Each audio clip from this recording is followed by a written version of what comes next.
Bono has delivered a recorded reading at Shane MacGowan's funeral in County Tipperary, joining thousands who've gathered to say a final goodbye to the Pogues frontman.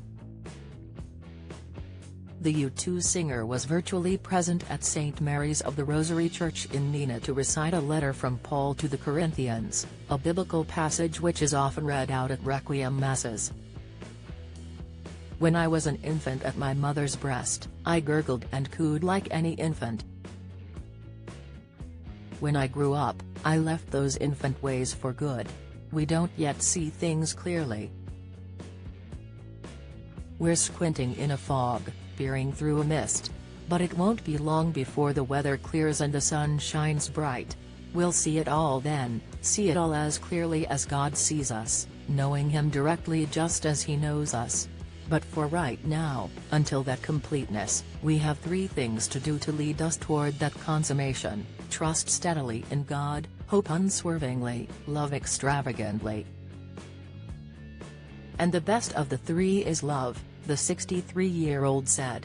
Bono was unable to attend the funeral in person, as he is currently in residence at Las Vegas Sphere. Another famous person to deliver a short reading was Johnny Depp, who read a prayer of the faithful that focused on peace, love and forgiveness in honor of his late friend.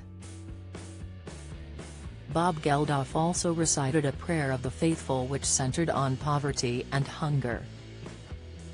Irish President Michael D. Higgins and Imelda May, who had visited Shane in hospital a week before his death, were also in attendance at the emotional memorial. Meanwhile, Nick Cave performed a rainy night in Soho at the farewell service, after hailing Shane as a true friend and the greatest songwriter of his generation following the news of his death last week.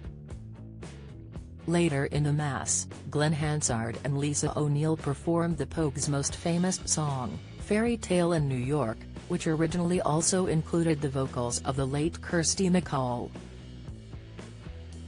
Shane died aged 65 on November 30 after a long struggle with poor health.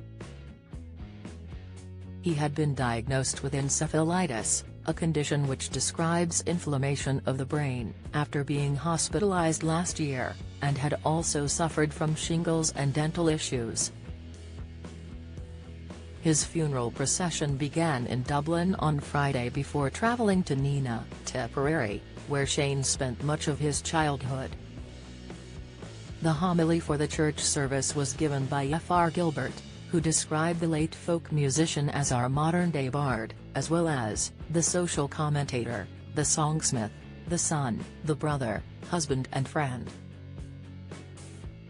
He also paid tribute to Shane's partner, Victoria Mary Clark, adding, "I know that he adored you, and you him," before declaring she cared and caressed him, right to the very end.